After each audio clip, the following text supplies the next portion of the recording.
Hello friends, welcome to Live Prep. आज के lecture में हम लोग पढ़ने वाले हैं इलेक्ट्रॉन ट्रांसपोर्ट सिस्टम, जिसको शॉर्ट में ईटीएस बोलते हैं। उसके बहुत से और भी नाम है। We also call it ETC, which is short form for electron transport chain. तो आज देखेंगे electron transport system. By the way, आज का जो हेडिंग है, जो एनसीईआरटी का भी हेडिंग है, वो है इलेक्ट्रॉन ट्रांसपोर्ट सिस्टम। और उसके साथ साथ एक एडिशनल प्रोसेस जो इसी से रिलेटेड है, उसका नाम है ऑक्सीडेटिव फॉस्फोरिलेशन। सो आज के जो भी लेक्चर का ड्यूरेशन है, इसमें हम लोग दो चीजें समझने वाले हैं। इलेक्ट्रॉन ट्रांसपोर्ट सिस्टम क्या है स्ट्रक्चरली एंड फंक्शनली, और उसका ये जो काम है ऑक्सीडेटिव फॉस्फोराइलेशन, ये क्या है। ठीक है, सो कोई बात नहीं।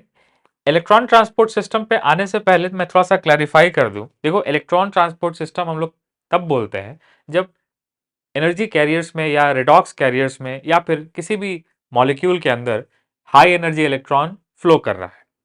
जनरली इलेक्ट्रॉन वाटर के मीडियम में फ्लो नहीं करता, लेकिन बायोलॉजिकल मेम्ब्रेन जैसे कि माइटोकॉन्ड्रिया का इनर मेम्ब्रेन, क्लोरोप्लास्ट का थाइलाकॉइड मेम्ब्रेन, इन मेम्ब्रेन्स के ऊपर कुछ इलेक्ट्रॉन कैरियर्स पाए जाते हैं, उसके अंदर इलेक्ट्रॉन मूव कर सकता है। सो इलेक्ट्रॉन ट्रांसपोर्ट चेन कभी भी वाटरी एनवायरनमेंट के अंदर या फिर किसी सॉल्युबल मीडियम में नहीं होती, रेदर हमेशा मेम्ब्रेन के ऊपर पाई जाती है। सो दो इलेक्ट्रॉन ट्रांसपोर्ट चेन अपने सिलेबस में है।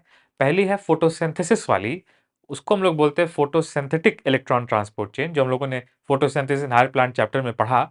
सो वो जो इलेक्ट्रॉन ट्रांसपोर्ट सिस्टम है या इलेक्ट्रॉन ट्रांसपोर्ट चेन है, उसमें हम लोगों ने पढ़ा कि वहां पे थाइलाकॉइड मेम्ब्रेन, जो कि क्लोरोप्लास्ट के आउटर इनर मेम्ब्रेन के अंदर पाया जाने वाला मेम्ब्रेन था, थाइलाकॉइड मेम्ब्रेन, जो स्ट्रोमा लेमेली और ग्रेना लेमेली में ऑर्गेनाइज था, उस पे पाई जा रही थी। लेकिन रेस्पिरेशन की जो इलेक्ट्रॉन ट्रांसपोर्ट चेन है, ये दूसरी इलेक्ट्रॉन ट्रांसपोर्ट चेन है, और ये भी साइटोप्लाज्म में, मैट्रिक्स में नहीं, ये भी मेम्ब्रेन के ऊपर पाई जाती है। कौन से मेम्ब्रेन पे पाई जाती है? माइटोकॉन्ड्रिया के इनर मेम्ब्रेन पे पाई जाती है।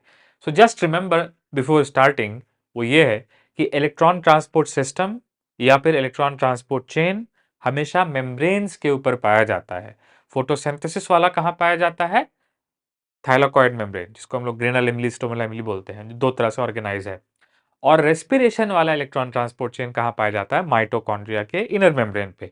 बाय द वे, ये तो चैप्टर रेस्पिरेशन इन प्लांट है, विच मीन्स हम लोग आज जो इलेक्ट्रॉन ट्रांसपोर्ट चेन पढ़ रहे हैं, ये इलेक्ट्रॉन ट्रांसपोर्ट चेन कौन सी वाली है? ये रेस्पिरेटरी वाली है। तो मैं क्लैरिफिकेशन के लिए लिख दे रहा हूँ रेस्पिरेटरी इलेक्ट्रॉन ट्रांसपोर्ट चेन, या फिर इसको ऐसे ही बोल सकते हैं mitochondrial electron transport chain. Mitochondrial electron transport chain. So आज का जो इलेक्ट्रॉन ट्रांसपोर्ट सिस्टम है, वो रेस्पिरेटरी है या माइटोकॉन्ड्रियल है। ठीक है, अब इसमें क्या होगा? इसमें हम लोग देखेंगे कि प्रोटीन्स पाए जाएंगे और इलेक्ट्रॉन कैरियर्स पाए जाएंगे, जिसमें इलेक्ट्रॉन मूव करेगा, दैट्स इट। और इलेक्ट्रॉन कहां से कहां मूव करता है? Electron always moves from low electron affinity वाले कैरियर से हाई इलेक्ट्रॉन एफिनिटी वाले कैरियर पे मूव करता है। ठीक है, सो सबसे पहले तो मुझे एक डेफिनेशन लिखवा देनी चाहिए इलेक्ट्रॉन ट्रांसपोर्ट सिस्टम की।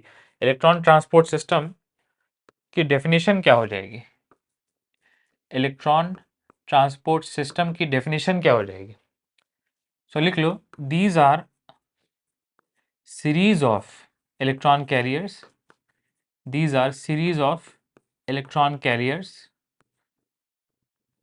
इलेक्ट्रॉन ट्रांसपोर्ट सिस्टम हम लोग बोलते हैं सीरीज ऑफ इलेक्ट्रॉन कैरियर्स को। और ये जो होते हैं जनरली मेम्ब्रेन पे पाए जाते हैं, तो मैं लिख दे रहा हूं generally membrane anchored. Membrane anchored means membrane के ऊपर पाए जाते हैं। जैसे फोटोसिंथेसिस वाली कहाँ पाई जाती है? थैलाकॉइड मेम्ब्रेन पे। और रेस्पिरेटरी वाली कहाँ पाई जाती है? माइटोकॉन्ड्रिया के इनर मेम्ब्रेन पे। So generally membrane anchored. सो इलेक्ट्रॉन ट्रांसपोर्ट चेन के इलेक्ट्रॉन कैरियर्स मेम्ब्रेन पे पाए जाते हैं। तो इलेक्ट्रॉन ट्रांसपोर्ट चेन भी हमेशा मेम्ब्रेन पे पाई जाती है। By the way, respiratory electron transport chain के इलेक्ट्रॉन कैरियर माइटोकॉन्ड्रिया के इनर मेम्ब्रेन पे पाए जाते हैं, जो आज हम लोग पढ़ेंगे। ठीक है, so these are series of electron carriers which are generally membrane anchored and carries out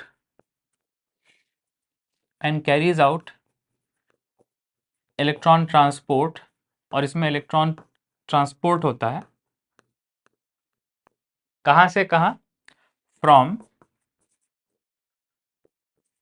low electron affinity, from low electron affinity to high electron affinity।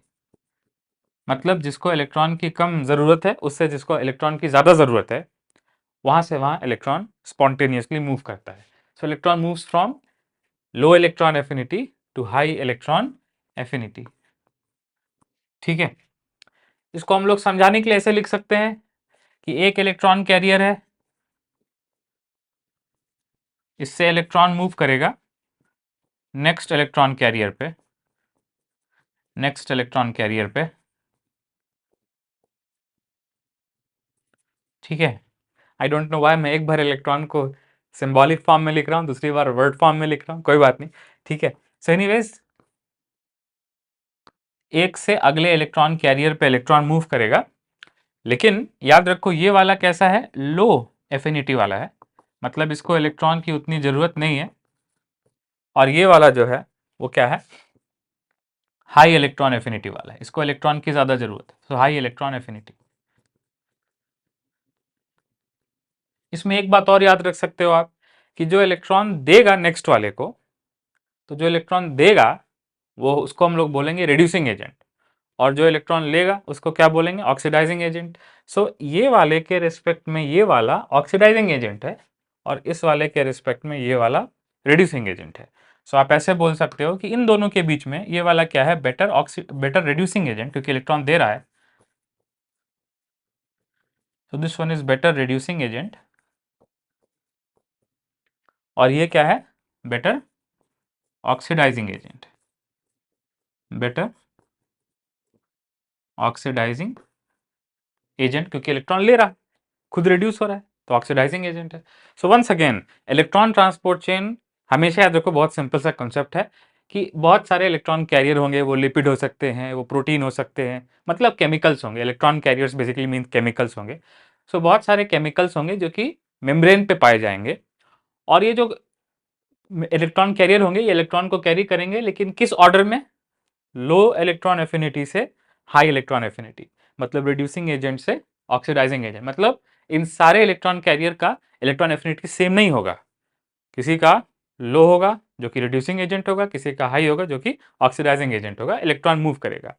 Bye the वे क्योंकि ये इलेक्ट्रॉन कैरियर मेम्ब्रेन पे पाए जा रहे हैं, सो ये जो electron का फ्लो होगा ये अलोंग मेम्ब्रेन होगा। कैसा होगा, अलोंग मेम्ब्रेन। अरे कॉमन सेंस, गाड़ी रोड पे चल रही है तो गाड़ी के अंदर जो पैसेंजर है उसका जो फ्लो है वो रोड पे ही है ना।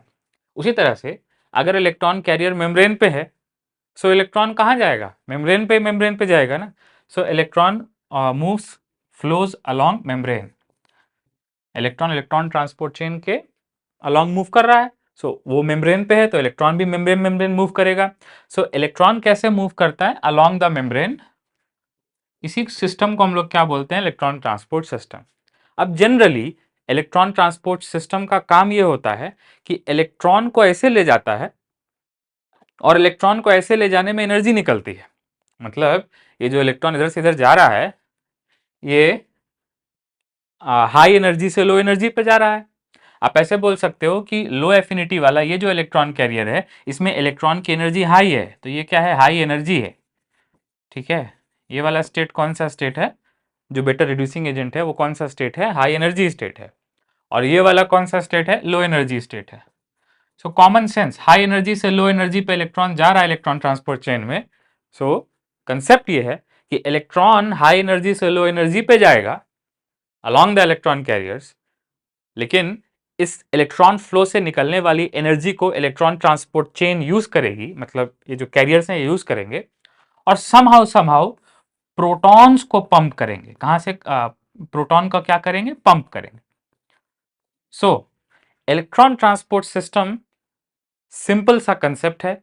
इलेक्ट्रॉन ट्रांसपोर्ट सिस्टम में इलेक्ट्रॉन कैरियर्स पाए जाते हैं जिसमें इलेक्ट्रॉन हाई एनर्जी से लो एनर्जी, या फिर ऐसा बोलो लो एफिनिटी वाले से हाई एफिनिटी वाले, या फिर ऐसा बोलो बेटर रिड्यूसिंग एजेंट वाले से बेटर ऑक्सीडाइज में फ्लो करता है अलोंग द मेम्ब्रेन, क्योंकि इलेक्ट्रॉन कैरियर मेम्ब्रेन के ऊपर है तो इलेक्ट्रॉन भी कहां मूव करेगा, along the membrane. But as the electron will move along the membrane, इससे एनर्जी जो निकलेगी उसका यूज करके प्रोटॉन पंप होगा, कहां से कहां, अक्रॉस द मेम्ब्रेन। ऑब्वियसली ये देखो इस साइड से इस साइड में जा रहा है, सो प्रोटॉन कैसे पंप हो रहा है, अक्रॉस द मेम्ब्रेन, इस पार से उस पार, अक्रॉस द मेम्ब्रेन।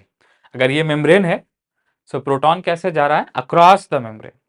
और अगर ये मेम्ब्रेन है तो इलेक्ट्रॉन कैसे जा रहा है? ऑन द इलेक्ट्रॉन कैरियर, मतलब अलोंग द मेम्ब्रेन। अब इसकी डिटेल हम लोग समझेंगे, लेकिन मैं कंसेप्ट आपको समझा दिया। This is the concept of electron transport system, जिसमें बहुत सारे इलेक्ट्रॉन कैरियर्स होंगे और इलेक्ट्रॉन मूव करेगा। मूविंग इलेक्ट्रॉन की एनर्जी को यूज करके प्रोटॉन्स पंप होंगे अक्रॉस द मेम्ब्रेन, इस साइड से इस साइड। आप याद रखो, ये बात याद रखो, ये एक फिजिकल प्रिंसिपल है। वो ये है कि प्रोटॉन तो एक्वस मीडियम में एग्जिस्ट करता है, ठीक है, लेकिन इलेक्ट्रॉन जो होता है वो एक्वस मीडियम में एग्जिस्ट नहीं करता इन जनरल, ठीक है।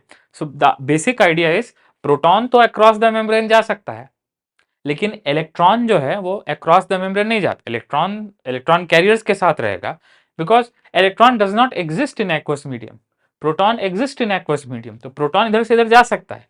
अरे इधर भी क्या है, मेम्ब्रेन के बाहर भी पानी होगा और मेम्ब्रेन के अंदर भी पानी होगा, दोनों साइड में पानी होगा। So proton can exist over here, proton can also exist over here, but unfortunately electron cannot exist, और fortunately electron cannot exist in water. Water के मीडियम में इलेक्ट्रॉन एग्जिस्ट नहीं करता। इलेक्ट्रॉन किसी न किसी मॉलिक्यूल के किसी एटम के साथ जुड़ा हुआ पाया जाता है, एक्वस फेज में नहीं पाया जाता, बल्कि proton can exist in aqueous phase, as we know, ठीक है। सो लेट्स से कि हम लोग को अपना समझना है इलेक्ट्रॉन ट्रांसपोर्ट सिस्टम माइटोकॉन्ड्रिया वाला। तो उसको समझने के लिए मैंने एक छोटा सा स्कीमेटिक बनाया है, फिर ऑब्वियसली मैं इसको डिटेल में समझाऊंगा। सबसे पहले आप समझ लो क्या है। This is inner mitochondrial membrane. देखो माइटोकॉन्ड्रिया के दो मेम्ब्रेन होते हैं, आउटर वाला और ये इनर वाला। तो ये कौन सा मेम्ब्रेन है? Inner membrane. इनर मेम्ब्रेन के अंदर, let me right here, inside, inner membrane के अंदर, इनसाइड जो कंपार्टमेंट है उसको हम लोग क्या बोलते हैं? मैट्रिक्स बोलते हैं। क्या बोलते हैं? मैट्रिक्स। और इनर मेम्ब्रेन के बाहर और आउटर मेम्ब्रेन, इनर मेम्ब्रेन के बीच में, अगर मान लो यहाँ पे आउटर मेम्ब्रेन भी है, this is outer mitochondrial membrane, ठीक है। सो इनर आउटर के बीच जो स्पेस होता है, इसको हम लोग कौन सा स्पेस बोलते हैं? Inter membrane space. ये वो स्पेस है जो इनर आउटर मेम्ब्रेन्स के बीच में है, ठीक है। और इसके बाहर ऑब्वियसली क्या होता है? साइटोप्लाज्म होता है। सो let me right here cytoplasm. तो सबसे बाहर साइटोप्लाज्म है, फिर आउटर मेम्ब्रेन है, फिर इंटर मेम्ब्रेन स्पेस है, फिर इनर मेम्ब्रेन है, फिर मैट्रिक्स है। This is basic stuff which you already know, ठीक है। अब आता है, देखो जब उन्होंने पिछले लेक्चर में पढ़ा क्रेब्स साइकिल, तो थोड़ा क्रेब्स साइकिल याद करना पड़ेगा। क्रेब्स साइकिल मैंने यहाँ ब्लू से बनाया है, as you can see this is Krebs cycle. Krebs cycle यहाँ पे शो हुआ है, थोड़ा सा आपको याद आ जाएगा अगर मैं थोड़ा सा रिमाइंड करूँ। सबसे पहले याद है, यहाँ से शुरू होता है क्रेब्स साइकिल ऑक्जेलोएस्टिक एसिड से, इसमें एसिटिल ग्रुप आके जुड़ता है, वाटर आके जुड़ता है, सो क्या बनता है? Citric acid, condensation. उसके बाद सिट्रिक एसिड के आइसोमराइजेशन से आइसोसिट्रिक एसिड बनता है, फिर उसमें डीकार्बोक्सिलेशन होता है, तो क्या बनता है? Alpha keto glutaric acid. फिर इसमें डीकार्बोक्सिलेशन होता है तो क्या बनता है? Succinyl coenzyme. फिर सक्सिनिल कोएंजाइम में से बनता है सक्सिनिक एसिड, उससे बनता है फ्यूमेरिक एसिड, फिर मैलिक एसिड, उसके बाद ऑक्जेलोस्टिक। कोई बात नहीं, this was Krebs cycle. We have studied about Krebs cycle in previous lecture, so उस पर अभी बहुत ज्यादा पढ़ने की जरूरत नहीं है। I hope that is fresh for you. I hope तुम्हें याद है कि कहाँ कहाँ NADH बनता है, कहाँ कहाँ FADH बनता है। अभी यहाँ पे एक बात बस मुझे समझानी है फिगर में, वो ये समझानी है कि सारे रिएक्शन क्रेब्स साइकिल के मैट्रिक्स में होते हैं, लेकिन ये वाला जो रिएक्शन है, ये वाला जो रिएक्शन है सक्सिनिक एसिड से फ्यूमेरिक एसिड, ये रिएक्शन इनर मेम्ब्रेन पे होता है। अब bye the way Krebs cycle के इस रिएक्शन पे अभी हम लोग आएंगे, बाकी रिएक्शन पे भी पढ़ेंगे, लेकिन पहले मैं इनर मेम्ब्रेन के बारे में कुछ बताना चाहता हूं अभी, ठीक है। सो इनर मेम्ब्रेन पे याद रखो 5 कॉम्प्लेक्स पाए जाते हैं, जिनका जो अपने सिलेबस में है। कितने कॉम्प्लेक्स पाए जाते हैं? 5। सो ये हो गया एक, मान लो ये हो गया पहला complex. Complex means what? Complex means proteins, ठीक है।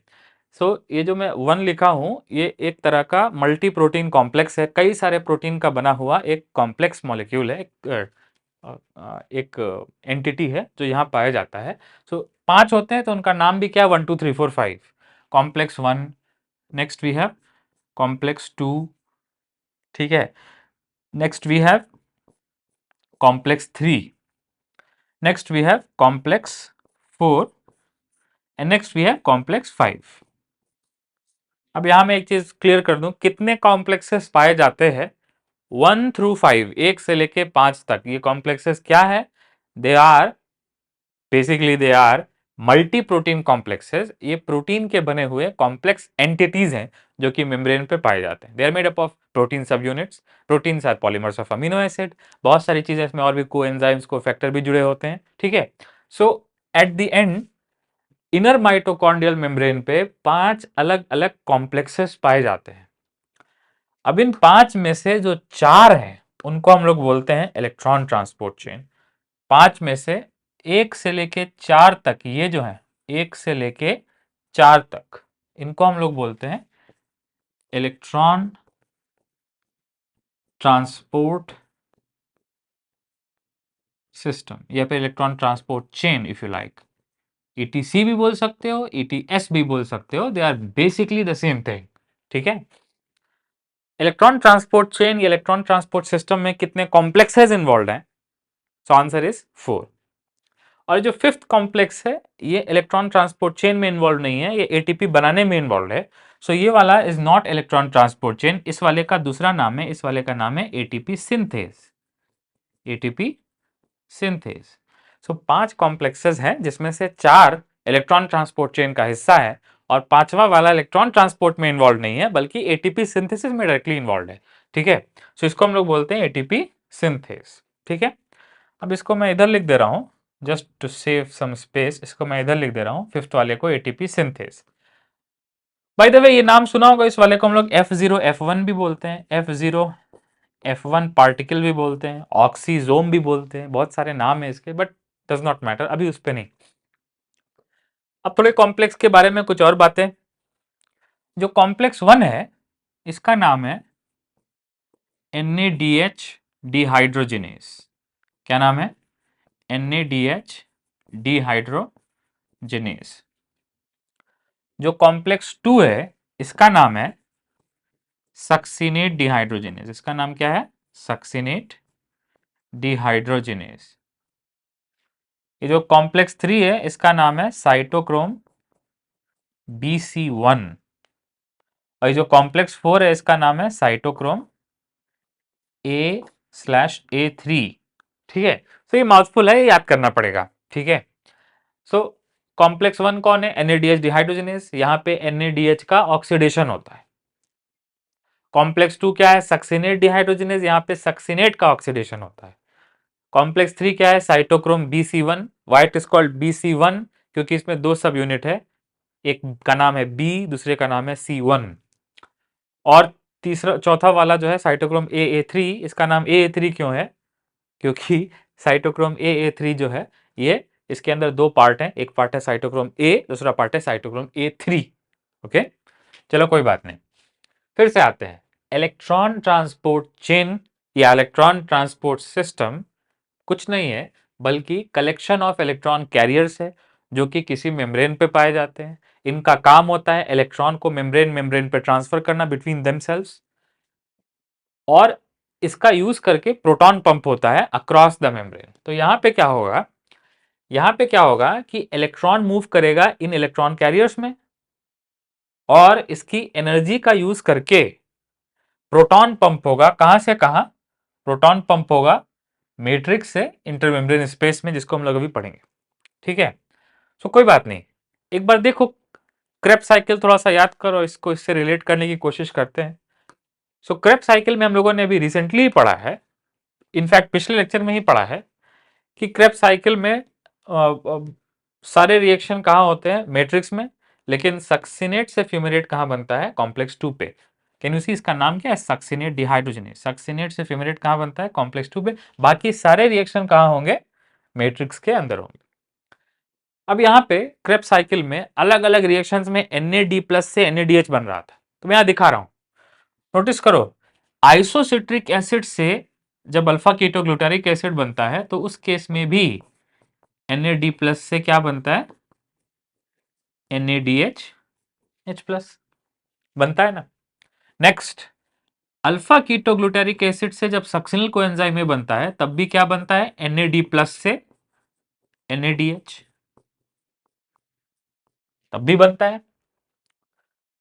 और जब मैलिक एसिड से ऑक्सैलोएसिटिक एसिड बनता है तो इस केस में भी क्या बनता है, NAD प्लस से NADH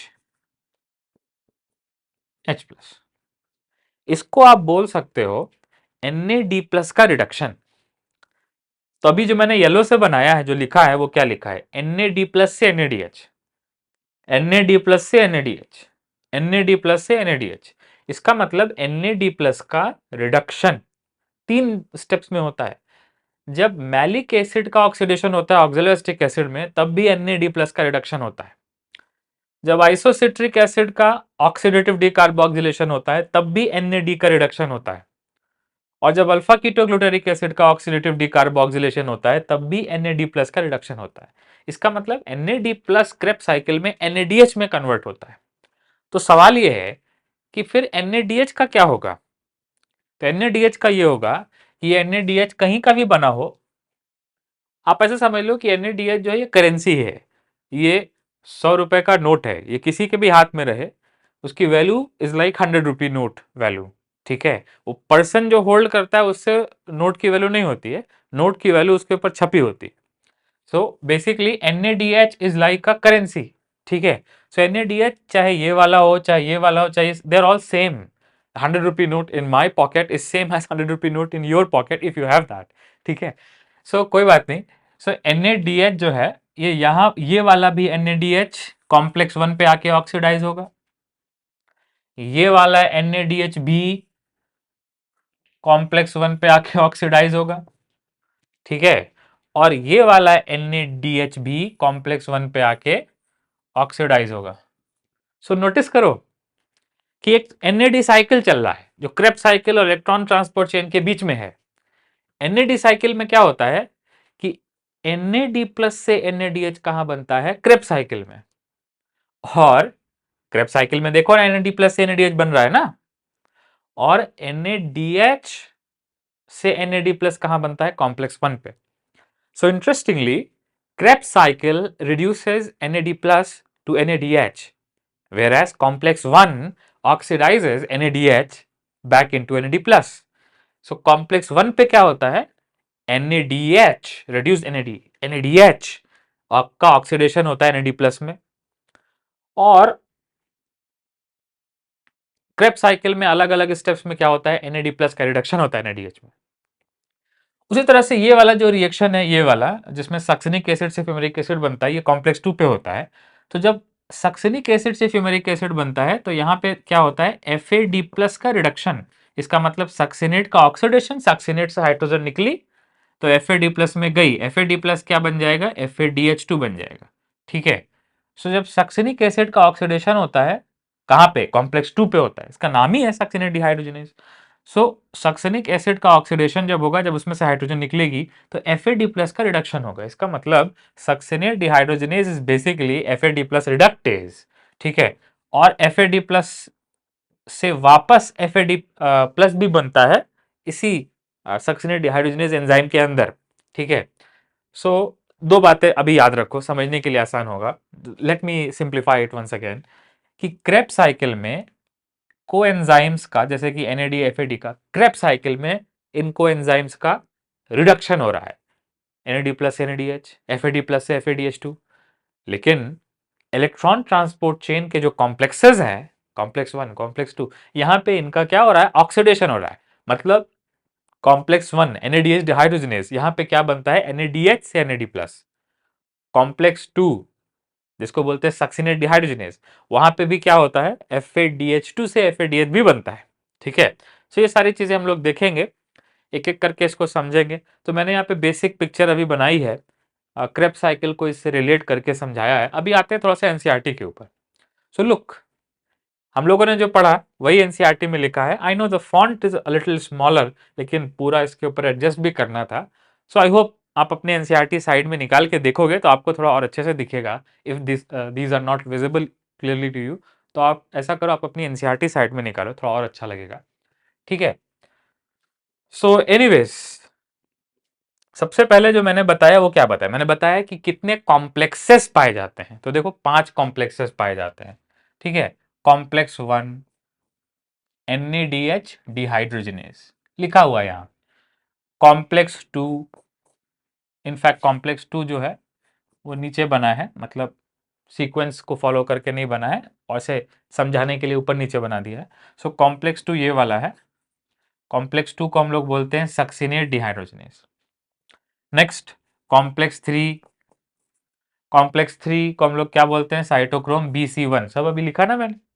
उसके बाद कॉम्प्लेक्स फोर, इसको हम लोग क्या बोलते हैं, साइटोक्रोम C ऑक्साइडेज, या फिर इसी का नाम है AA3, don't worry about it.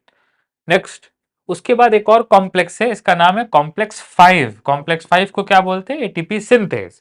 So complexes कितने हैं, 5। लेकिन इसमें से इलेक्ट्रॉन ट्रांसपोर्ट चेन के कॉम्प्लेक्सेस कितने हैं, 1 से 4। सो नोटिस यहां पे इलेक्ट्रॉन ट्रांसपोर्ट सिस्टम की बात हो रही है, तो कॉम्प्लेक्स 5 को डिस्क्राइब नहीं किया एज अ कॉम्प्लेक्स, रादर ये सारे को 1 से 4 को अभी सिग्निफाई किया है। सो याद रखो कि ये जो कॉम्प्लेक्सेस है 1 से लेके 4 तक, we will basically try to orally recall their names. Complex 1 NADH dehydrogenase, complex 2 succinate dehydrogenase, complex 3 cytochrome BC1, complex 4 cytochrome AA3, and finally complex 5 ATP synthase, also called F0F1। ठीक है, जिसमें से इलेक्ट्रॉन ट्रांसपोर्ट चेन कितनी है, 1 से लेके 4 तक electron transport chain है, और जो फिफ्थ वाला है वो एटीपी सिंथेसिस में इन्वॉल्व है। ठीक है, अब मैं इसको थोड़ा बड़ा कर रहा हूं, एक कॉम्प्लेक्स को एक बार में समझा रहा हूं बना करके। ठीक है, तो मैं अपना डायग्राम बनाने के बजाय पहले एनसीईआरटी के डायग्राम को समझा। आप दिमाग में एक चीज पहले तो सेट करो, वो ये सेट करो कि इस डायग्राम में राइट साइड में क्या है, मैट्रिक्स, जैसा मैंने अभी समझाया था बना के, वैसे ही एनसीईआरटी में है। बीच में क्या है, इनर माइटोकॉन्ड्रियल मेम्ब्रेन, और लेफ्ट साइड में क्या है, इंटरमेम्ब्रेन स्पेस। इसके लेफ्ट में क्या होगा, आउटर माइटोकॉन्ड्रियल मेम्ब्रेन, उसके बाहर क्या होगा, cytoplasm. So basically inner mitochondrial membrane पे इलेक्ट्रॉन ट्रांसपोर्ट चेन प्रेजेंट है। So this is electron transport chain, इसका पहला कॉम्प्लेक्स हम लोग पढ़ने जा रहे हैं। सो मैट्रिक्स में याद करो, क्रेब्स साइकिल में और एसिटाइलेशन में NAD+ से NADH बनता है, लेकिन वो NADH वापस NAD+ बनना जरूरी है। वो NADH NAD+ कहां बनता है, कॉम्प्लेक्स 1 पे बनता है। सो कॉम्प्लेक्स 1 ये अपने सिलेबस का पहला कॉम्प्लेक्स है रेस्पिरेशन का, इसका नाम है NADH डिहाइड्रोजनेज, विच लिटरली मीन्स NADH से हाइड्रोजन निकालने वाला। सो नोटिस ये NADH से हाइड्रोजन निकाल रहा है, इसका ऑक्सीडेशन कर रहा है। तो यहाँ पे क्या होता है, लिख लो आप, oxidation of NAD+, sorry oxidation of NADH। NADH का ऑक्सीडेशन होता है कहाँ पे, कॉम्प्लेक्स 1 पे। Therefore it is called therefore it is called NADH dehydrogenase, you can also call it NADH oxidase। ठीक है, अब ध्यान से देखो, NADH से कितने इलेक्ट्रॉन निकल रहे हैं, 2। एक NADH से कितने इलेक्ट्रॉन निकलते हैं, 2 इलेक्ट्रॉन निकलते हैं। 1 NADH is carrier of 2 electrons. इसको आप दिमाग में बैठा लो कि एक NADH से 2 इलेक्ट्रॉन निकलते हैं। just consolidate it in your mind। NADH is source of how many electron, 2 electron. NADH से एक इलेक्ट्रॉन नहीं निकलता, एक NADH से 2 इलेक्ट्रॉन निकलता है। ठीक है, सो NADH के एक मॉलिक्यूल से 2 इलेक्ट्रॉन निकलेंगे, और ये 2 इलेक्ट्रॉन किसको जाएंगे, FMN नाम के एक मॉलिक्यूल को। बाय द वे ये FMN molecule is present inside the protein. तो ये जो बड़ा सा प्रोटीन है कॉम्प्लेक्स 1, इसके अंदर FMN पाया जाता है। FMN का फुल फॉर्म चाहो तो आप लिख लो, फ्लैविन मोनोन्यूक्लियोटाइड। फ्लैविन मोनोन्यूक्लियोटाइड एक तरह का इलेक्ट्रॉन कैरियर है। अब मेरा तुमसे एक सवाल, I think I can ask you question. Question ये है कि आप बताओ NADH और FMN में से किसकी इलेक्ट्रॉन एफिनिटी ज्यादा है, which one is better oxidizing agent, in other words which one has more electron affinity।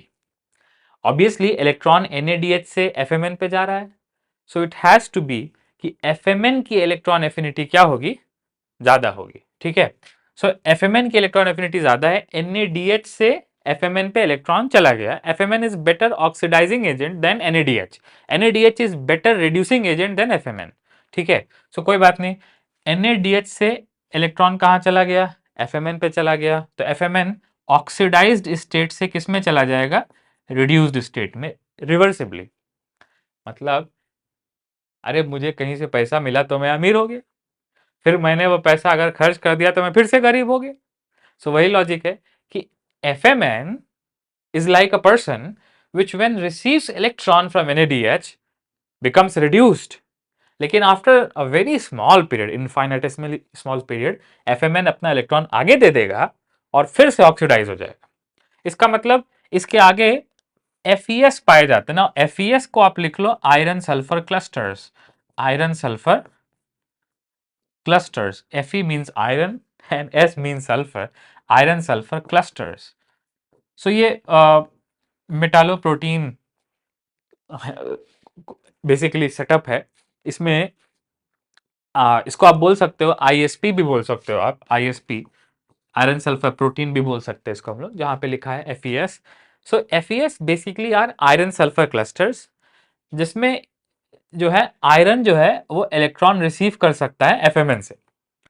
And you can imagine कि आयरन फेरिक फॉर्म में होगा, वो इलेक्ट्रॉन लेके फेरस में हो जाएगा और फिर जब वो आगे इलेक्ट्रॉन देगा तो वापस फिर से फेरिक हो जाएगा। मतलब Fe3+ जब इलेक्ट्रॉन लेगा तो Fe2+ हो जाएगा। अरे ऐसे लिख सकते हैं ना, Fe3+ plus electron will become Fe2+, लेकिन ये वापस इलेक्ट्रॉन आगे वाले को देगा।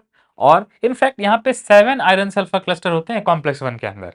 सो एक के बाद एक इलेक्ट्रॉन जंप करता है, आगे वाला आयरन सल्फर प्रोटीन जो होता है, मतलब आगे वाला FeS जो होता है, वो बेटर ऑक्सीडाइजिंग एजेंट होता है, मतलब आगे वाले की इलेक्ट्रॉन एफिनिटी और ज्यादा होती है। सो कोई बात नहीं, let me not overwhelm you with data, let me only tell you the basic stuff. Basic stuff ये है कि पहला जो अपना इनर माइटोकॉन्ड्रियल मेम्ब्रेन पे पाए जाने वाला पहला जो कॉम्प्लेक्स है उसका नाम है NADH dehydrogenase. Why is it called NADH dehydrogenase? क्योंकि क्रेब्स साइकिल में एसिटाइलेशन में NAD+ से NADH बना और वापस उस NADH को ऑक्सीडाइज करने के लिए जो एंजाइम है वो कॉम्प्लेक्स 1 है। कॉम्प्लेक्स 1 वो जगह है जहां पे NADH की आइडेंटिफिकेशन हो सकती है और NADH से NAD+ बन सकता है। सो क्रेब्स साइकिल के रिएक्शन NAD+ डिपेंडेंट थे, एसिटाइलेशन NAD+ डिपेंडेंट था, लेकिन कॉम्प्लेक्स 1 NAD+ को नहीं पहचानता, NADH को पहचानता है। which means if NADH somehow comes to complex 1 it can oxidize it to NAD+। लेकिन क्रेब्स साइकिल में NADH का कोई काम नहीं है। क्रेब्स साइकिल का काम क्या है? NAD+ से NADH। एसिटाइलेशन में भी क्या होता है? NAD+ से NADH। So Krebs cycle and enzymes of acetylation which was pyruvate dehydrogenase, वो सब NAD+ डिपेंडेंट है। Enzymes of Krebs cycle are NAD+ dependent. Enzymes of acetylation और which is called pyruvate dehydrogenase enzyme, वो भी NAD+ dependent है। लेकिन complex 1 is NADH dependent, क्योंकि इसको NADH मिलेगा तभी ये होगा। NAD+ का कॉम्प्लेक्स 1 कुछ नहीं कर सकता, NADH का कॉम्प्लेक्स 1 ऑक्सीडेशन कर सकता है। So it is NAD+ dehydrogenase नहीं है, NADH dehydrogenase. Complex 1 is NADH dehydrogenase, is the first complex of respiratory electron transport chain. अब इसके अंदर क्या क्या होता है अभी अभी मैंने बताया, थोड़ा सा सिंप्लीफाई करके एक बार शॉर्ट में फिर से बता दे रहा हूं। NADH आएगा, 2 इलेक्ट्रॉन देगा, FMN पहले रिड्यूस होगा, फिर कौन किसके पास इलेक्ट्रॉन जाएगा? आयरन सल्फर क्लस्टर्स के पास, और वहां से होते होते होते फाइनली इलेक्ट्रॉन किसको जाएगा? UQ। ना व्हाट इज UQ? UQ एक तरह का बेंजोक्विनोन है जिसको हम लोग बोलते हैं उबिक्विनोन। इसको हम लोग क्या बोलते हैं? उबिक्विनोन। इसके बारे में अभी मैं बताऊंगा, जस्ट वेट फॉर इट, अभी मैं बताऊंगा। लेकिन सबसे पहले इसके दूसरे नाम के बारे में बता रहे थे। इसके बहुत से नाम है। उबिक्विनोन का नाम है coenzyme Q। Don't confuse it with coenzyme A. Coenzyme A अलग चीज है और ये कोएंजाइम Q है, ठीक है। तो इसको हम लोग कभी कभी UQ बोल देते हैं, कभी कभी सिर्फ Q बोल देते हैं, कभी कभी इसको Q10 बोल देते हैं फॉर सम मॉलिक्यूलर रीजन, ठीक है। सो कोई नहीं, उबिक्विनोन, Q10, कोएंजाइम Q, UQ और जस्ट Q, ये सब क्या है? ये सब इसी का नाम है। और ये एक तरह का लिपिड इलेक्ट्रॉन कैरियर है, एक तरह का लिपिड है और एक तरह का मोबाइल है, मतलब ये चल फिर सकता है। लिपिड मोबाइल इलेक्ट्रॉन कैरियर है, ठीक है। ये ऐसा इलेक्ट्रॉन कैरियर है जो फॉस्फोलिपिड की जो, ऑब्वियसली दिस इज फॉस्फोलिपिड ना, इनर माइटोकॉन्ड्रियल मेम्ब्रेन जो है वो फॉस्फोलिपिड है ना, उसमें ये मूव कर सकता है इधर उधर। सो मोबाइल इलेक्ट्रॉन कैरियर है। तो अगर मैं पूछूं कि ये जो बड़ा सा कॉम्प्लेक्स है ये ओवरऑल क्या कर रहा है, बड़ा सा कॉम्प्लेक्स, इसके अंदर जो हो रहा है वो मत देखो, किचन के अंदर कैसे खाना पक रहा है वो मत देखो, लेकिन बाहर बाहर क्या हो रहा है वो समझो आप। अगर मैं ये इसको आप बाहर बाहर से पढ़ो, अगर आप डोंट लुक इनसाइड, अगर आप बाहर बाहर से पढ़ो तो क्या हो रहा है, NAD+ NADH का ऑक्सीडेशन हो रहा है और उबिक्विनोन से उबिक्विनॉल बन रहा है, मतलब उबिक्विनोन का रिडक्शन हो रहा है। कॉम्प्लेक्स वन क्या करता है, कॉम्प्लेक्स वन NADH से इलेक्ट्रॉन लेकर के उबिक्विनोन को इलेक्ट्रॉन दे देता है, विच मीन्स NADH से 2 इलेक्ट्रॉन निकलेंगे और वो दोनों इलेक्ट्रॉन कहां जाएंगे, उबिक्विनोन को। ऑब्वियसली जब किसी का ऑक्सीडेशन होता है तो नेट किसी का रिडक्शन भी होता है। NADH का ऑक्सीडेशन हो रहा है और उबिक्विनोन का रिडक्शन हो रहा है उबिक्विनॉल में। इसका मतलब कि NADH डिहाइड्रोजनेज सिर्फ NADH का ऑक्साइडेज नहीं है, वो उबिक्विनोन का रिडक्टेज भी है। इसका एक दूसरा नाम भी आप लिख सकते हो, कॉम्प्लेक्स वन का एक दूसरा नाम भी लिख सकते हो, NADH से इलेक्ट्रॉन लेने वाला और उबिक्विनोन को इलेक्ट्रॉन देने वाला। उबिक्विनोन को इलेक्ट्रॉन NADH से इलेक्ट्रॉन लेने वाला और NADH का ऑक्सीडेशन किया ना और उबिक्विनोन का रिडक्शन कर रहा है। NADH से इलेक्ट्रॉन लेने वाला, उबिक्विनोन को इलेक्ट्रॉन देने वाला, NADH उबिक्विनोन ऑक्साइडो रिडक्टेज। ठीक है, NADH से इलेक्ट्रॉन लिया और उबिक्विनोन को इलेक्ट्रॉन दिया, NADH उबिक्विनोन ऑक्साइडो रिडक्टेज और complex one. Complex one overall क्या कर रहा है, if you don't look inside तो ओवरऑल क्या कर रहा है, NADH से NAD+ बना रहा है और उबिक्विनोन से उबिक्विनॉल बना रहा है। लेकिन एक काम ये और कर रहा है कि 4 प्रोटॉन को पंप कर रहा है, कहां से कहां, लुक डायरेक्शन कहां से कहां है, मैट्रिक्स से इंटरमेम्ब्रेन स्पेस में। What complex one is doing, complex one is oxidizing NADH, reducing ubiquinone, and at the same time also transfers 4 proton from कहां से कहां, from matrix to intermembrane space। Electron जा रहा है along the membrane, FMN, FES, ubiquinone ये सब membrane पे है ना। इलेक्ट्रॉन कहां जा रहा है, along the, look electron is moving within the membrane but proton is moving across the membrane from this aqueous compartment to that aqueous compartment। मतलब प्रोटॉन कहां से कहां जा रहा है, मैट्रिक्स से इंटर। अब सवाल यह है कि प्रोटॉन आखिर कैसे पंप हो जा रहा है। इनफैक्ट हम लोग अभी पढ़ेंगे कि इंटरमेम्ब्रेन स्पेस में प्रोटॉन ऑलरेडी ज्यादा होता है और यहां पे प्रोटॉन का कंसंट्रेशन मैट्रिक्स में कम होता है as compare to intermembrane space which has higher proton concentration. तो आखिर लो प्रोटॉन कंसंट्रेशन से हाई प्रोटॉन कंसंट्रेशन में जाने के लिए एनर्जी लगेगी ना। अगर नेट लो कंसंट्रेशन से तो एक्टिव ट्रांसपोर्ट है तो उसमें तो एनर्जी लगनी चाहिए। So how do we actually transfer, let me call this as pump. So how do we actually pump proton from low proton concentration in matrix, matrix में proton कम है, इंटरमेम्ब्रेन स्पेस में प्रोटॉन ज्यादा है। Proton तो वापस आने चाहिए ना, ये तो इधर से इधर अपहिल जा रहा है, ये तो पहाड़ के ऊपर चढ़ रहा है, ये तो एक्टिव ट्रांसपोर्ट, मतलब इसमें लो से हाई ले जाने में एनर्जी लगेगी। क्वेश्चन इज वो एनर्जी कहां से आ रही है, how do you get the energy from which is required in pumping of proton from matrix to intermembrane space. वो एनर्जी कहां से आ रही है, प्रोटॉन को मैट्रिक्स से इंटरमेम्ब्रेन स्पेस में ले जाने के लिए लो कॉन्सेंट्रेशन से high concentration of protons, hydrogen ions ले जाने के लिए एनर्जी कहां से आ रही है। तो answer is energy is coming from electron transport chain. मतलब जब इलेक्ट्रॉन अलग अलग रिडॉक्स कैरियर्स में जाएगा, अलग अलग इलेक्ट्रॉन कैरियर्स में जाएगा, इलेक्ट्रॉन एनर्जी लिबरेट करेगा और उस एनर्जी को यूज करके proton will move from matrix to intermembrane space. तो आप मेरी बात ध्यान से सुनो, कॉम्प्लेक्स वन क्या कर रहा है, NADH को ऑक्सीडाइज कर रहा है, इलेक्ट्रॉन को अपने अंदर मूव करा रहा है और उसकी एनर्जी निकाल रहा है और फिर धीरे से इलेक्ट्रॉन को एंजाइम Q को, मतलब उबिक्विनोन को दे दे रहा है, मतलब उबिक्विनोन का रिडक्शन कर रहा है। NADH का ऑक्सीडेशन कर रहा है, उबिक्विनोन का रिडक्शन कर रहा है और बीच में जो इलेक्ट्रॉन मूव कर रहा है उससे इलेक्ट्रॉन की एनर्जी भी ले रहा है। इसका मतलब NaDH में एनर्जी ज्यादा थी और उबिक्विनोन के पास जो इलेक्ट्रॉन आया उसकी एनर्जी अब कम हो चुकी है। ठीक है, सो यहां पे एनर्जी इलेक्ट्रॉन की ज्यादा थी, यहां पे एनर्जी क्या हो चुकी है, कम हो चुकी है। So as a matter of fact ये जो NaDH है ये बेटर रिड्यूसिंग एजेंट है और ये ubiquinone is now a weaker reducing agent. So simple language में अगर मैं समझाऊं तो कॉम्प्लेक्स वन NaDH का ऑक्सीडेशन किया, इलेक्ट्रॉन को अपने अंदर मूव कराया और उबिक्विनोन का रिडक्शन किया। और जब इलेक्ट्रॉन को अपने अंदर मूव कराया तो इलेक्ट्रॉन की एनर्जी लिया, यूज किया और उसका यूज करके प्रोटॉन को पंप किया। कहां से कहां? Low concentration of proton in the matrix to high concentration of proton in the intermembrane space. तो अगर मुझे नेट लिखना हो, नेट कि कॉम्प्लेक्स वन क्या करता है, so what does complex one do?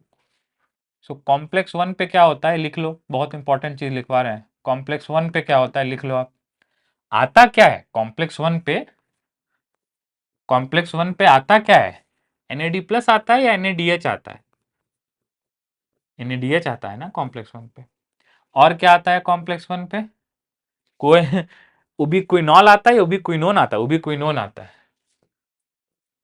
ठीक है, और 4 प्रोटॉन कहां से कहां पंप होंगे? मैट्रिक्स से इंटरमेम्ब्रेन स्पेस में।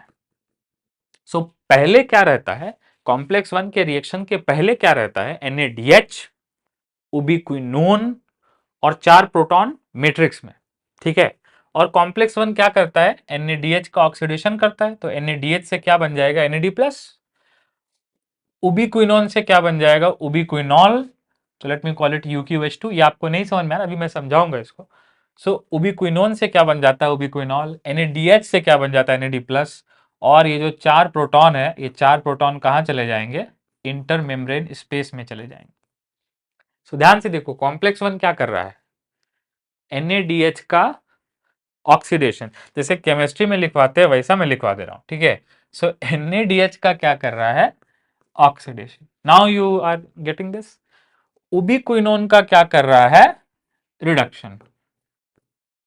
ठीक है, इतना ही नहीं, ये 4 प्रोटॉन को मैट्रिक्स से इंटरमेम्ब्रेन स्पेस में भी ले जा रहा है। So complex one which is NADH dehydrogenase not only oxidizes NADH but also reduces ubiquinone, and at the same time it transfers 4 proton from matrix to. ये 4 प्रोटॉन क्यों है? क्योंकि एक NADH पे 4 प्रोटॉन है। याद रखना है NADH से कितने इलेक्ट्रॉन निकलते हैं? 2। और उबिक्विनोन को भी कितने इलेक्ट्रॉन जाते हैं? 2। अब थोड़ा सा मैं जरा सा उबिक्विनोन के बारे में बता दे रहा हूं, बहुत ज्यादा डिटेल्स इंपॉर्टेंट नहीं है। देखो उबिक्विनोन एक तरह का बेंजोक्विनोन है। ठीक है, बेंजोक्विनोन किसको बोलते हैं? I hope all of you know about cyclohexane. ठीक है, और इस मॉलिक्यूल को हम लोग क्या बोलते हैं? बेंजोक्विनोन। ठीक है, इस मॉलिक्यूल को क्या बोलते हैं? बेंजोक्विनोन। अब बेंजोक्विनोन में ही कुछ डेरिवेटिव्स होते हैं। ठीक है, तो बेंजोक्विनोन का कुछ डेरिवेटिव मैं लिखा दे रहा हूं। OCH3 is obviously methoxy. Once again, OCH3 is obviously methoxy. CH3 is methyl. And 10 times यहाँ पे आइसोप्रीन पाया जाता है। 10 टाइम, कोई बात नहीं, don't look at it, just see कि एक ये मॉलिक्यूल है जो कि ऑब्वियसली लिपिड है। ये मॉलिक्यूल क्या है बेटा? ये मॉलिक्यूल है, ये लिपिड है और इस मॉलिक्यूल का नाम है उबिक्विनोन। डिटेल इंपॉर्टेंट नहीं है, ये मॉलिक्यूल का नाम क्या है? उबिक्विनोन। उबिक्विनोन को हम लोग कैसे लिखते हैं? UQ लिखते हैं, कभी कभी सिर्फ Q लिखते हैं। इसका एक नाम और है कोएंजाइम Q, और कोएंजाइम Q। ठीक है, तो यही वो मॉलिक्यूल है। अब होगा क्या कि उबिक्विनोन अभी ऑक्सीडाइज्ड फॉर्म में है। कौन से फॉर्म में है? ऑक्सीडाइज्ड फॉर्म में है। ठीक है, इसको 2 इलेक्ट्रॉन मिलेगा। क्या मिलेगा? 2 electron. Bye the way electron कहां से मिलेगा? NADH से मिलेगा, सो +2 इलेक्ट्रॉन। ठीक है, और इतना ही नहीं, इसको 2 प्रोटॉन भी चाहिए। अब ये प्रोटॉन कहां से लेगा? मीडियम से लेगा। सो इलेक्ट्रॉन कहां से लेगा? From NADH। देखो ये NADH का इलेक्ट्रॉन उबिक्विनोन में आया ना, सो इलेक्ट्रॉन कहां से आया? From NADH। और प्रोटॉन कहां से आएगा? प्रोटॉन आएगा फ्रॉम मीडियम। मीडियम में प्रोटॉन होते हैं, सो फ्रॉम मीडियम प्रोटॉन आएगा, ठीक है। और ये जो मॉलिक्यूल है ये रिड्यूस हो जाएगा, और रिड्यूस होने के बाद क्या बना लेगा, उबिक्विनॉल बना लेगा। So let me make ubiquinol which is almost the same molecule except for some changes, ठीक है। सो ये जो मॉलिक्यूल है, देखो मैं अंदर की जो डबल बॉन्ड है उसको भी चेंज कर रहा हूं, और ये कीटोन नहीं रह जाएगा, अल्कोहल हो जाएगा, इस फॉर्म में आ जाएगा, ठीक है। सो जब इलेक्ट्रॉन और प्रोटॉन यहां जुड़ जाएंगे, मतलब हाइड्रोजन यहां जुड़ जाएंगे, तो इस तरह से ये रिड्यूस्ड फॉर्म में हो जाएगा। इस मॉलिक्यूल को जो मैंने राइट साइड में बनाया है, इस मॉलिक्यूल को हम लोग बोलते हैं उबिक्विनॉल। क्या बोलते हैं, उबिक्विनॉल। उबिक्विनॉल इसको ऐसे लिखते हैं UQH2, जो एनसीईआरटी में भी लिखा है UQH2, मतलब उबिक्विनोन कीटोन से क्या बन गया, अल्कोहल, डाइऑल, ठीक है। इसको हम लोग क्या बोलते हैं, उबिक्विनॉल। ये कौन सा फॉर्म है, ये रिड्यूस्ड फॉर्म है। ये कौन सा फॉर्म है, रिड्यूस्ड फॉर्म है। ये कौन सा फॉर्म है, ऑक्सीडाइज्ड फॉर्म है। By the way they are both lipids. So याद रखो उबिक्विनॉल का जब रिडक्शन होगा तो कॉम्प्लेक्स 1 पे होगा, और याद रखना उबिक्विनॉल का बाद में ऑक्सीडेशन भी हो सकता है। सो उबिक्विनोन से उबिक्विनॉल बनना इज उबिक्विनोन रिडक्शन, और ये रिएक्शन रिवर्सिबल है, कहीं और जाके उबिक्विनॉल से उबिक्विनोन बन सकता है।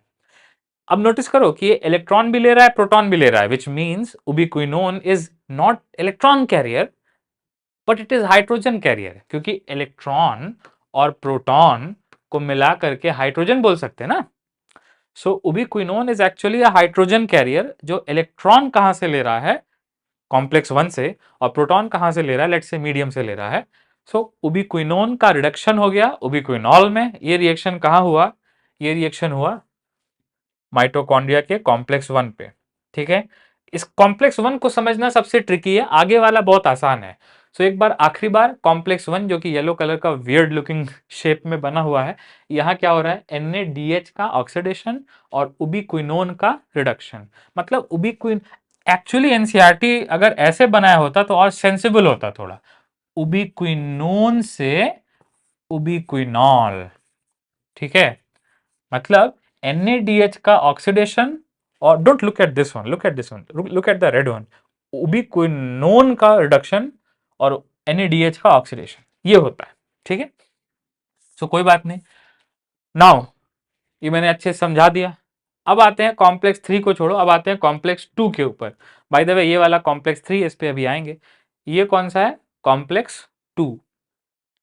कॉम्प्लेक्स 2 इंटरेस्टिंग है, क्योंकि अगर क्रेब्स साइकिल याद करो, तो क्रेब्स साइकिल के सारे रिएक्शन, दुनिया भर के रिएक्शन, मैलिक एसिड से oxaloacetic acid, isocitric acid, so all these reaction, ये सारे रिएक्शन, ये रिएक्शन, ये रिएक्शन, ये सब मैट्रिक्स में होते हैं। All these reactions occur in matrix except for this reaction, जो कि कहां होता है, कॉम्प्लेक्स 2 पे होता है।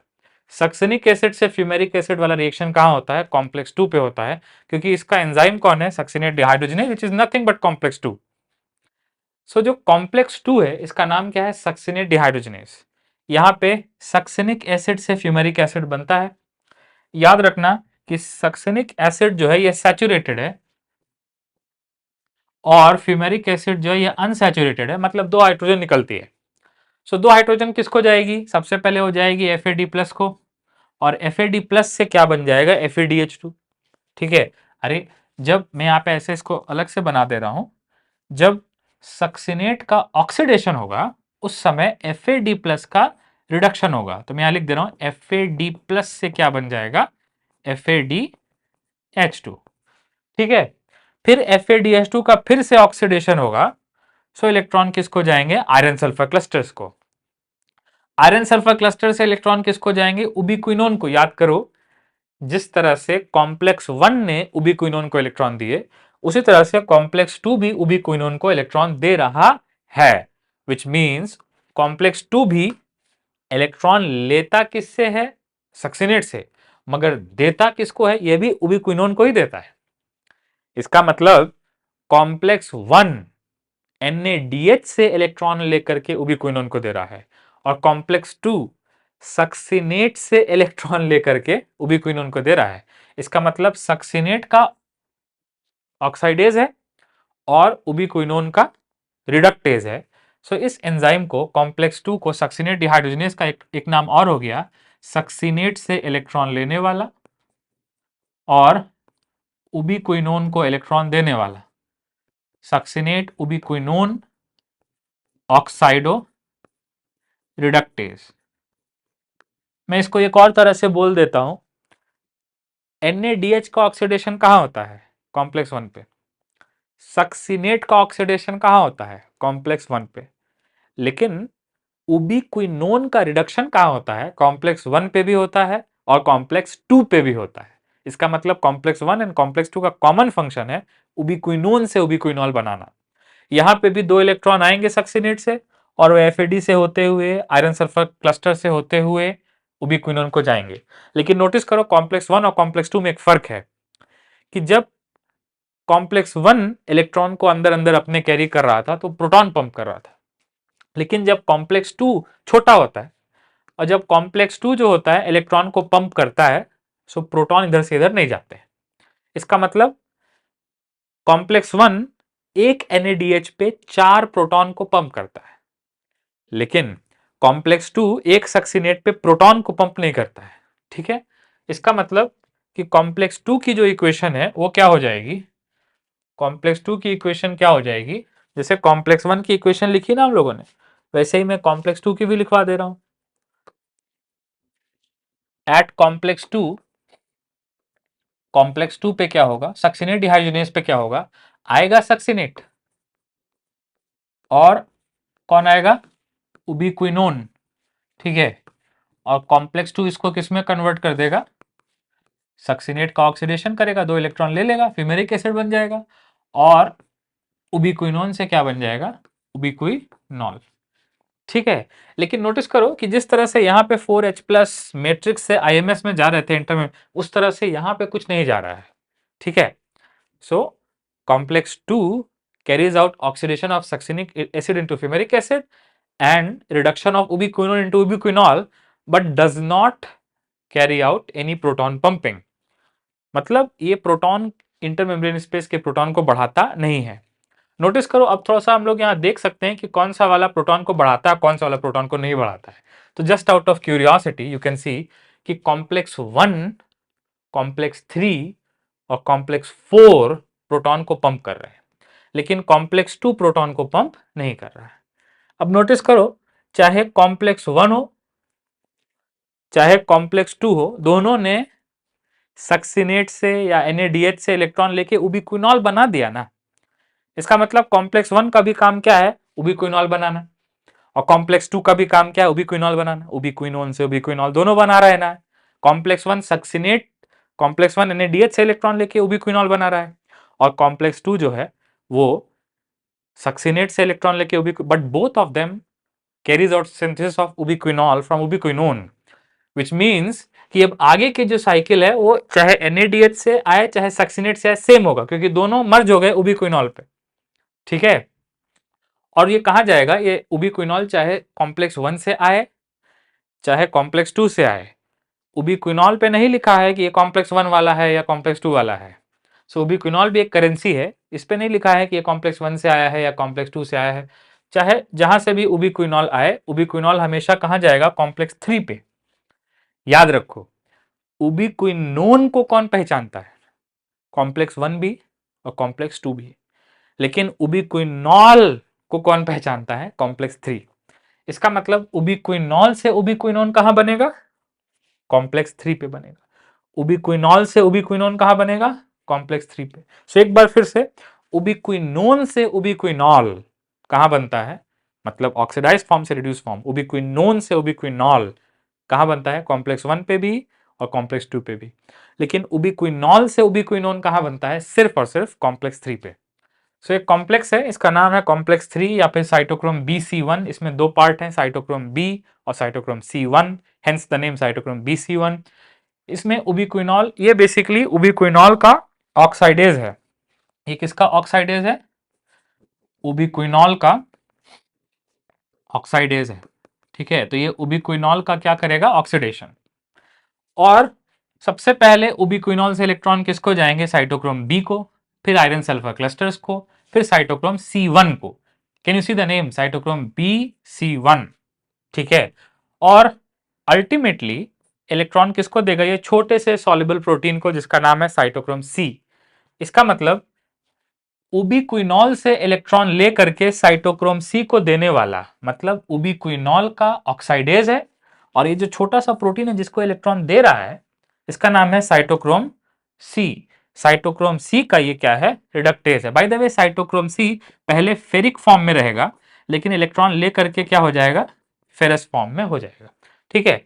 एक इंटरेस्टिंग सी बात और है कि उबिक्विनॉल से 2 इलेक्ट्रॉन लेगा, लेकिन साइटोक्रोम C जो है ये एक बार में 1 इलेक्ट्रॉन ले जाता है, ठीक है। याद करो उबिक्विनॉल जो है वो 2 इलेक्ट्रॉन लेकर के आ रहा है, क्योंकि उबिक्विनोन NADH से 2 इलेक्ट्रॉन लिया और उबिक्विनोन सक्सिनेट से भी 2 इलेक्ट्रॉन लिया, तो उबिक्विनॉल 2 इलेक्ट्रॉन देगा, लेकिन साइटोक्रोम C एक बार में 1 इलेक्ट्रॉन ले जा सकता है, क्योंकि फेरिक से फेरस होने में 1 इलेक्ट्रॉन लगता है, ठीक है। सो जब उबिक्विनॉल मतलब ऑक्सीडाइज होता है तो साइटोक्रोम C 2 यूज होना चाहिए यहाँ पे।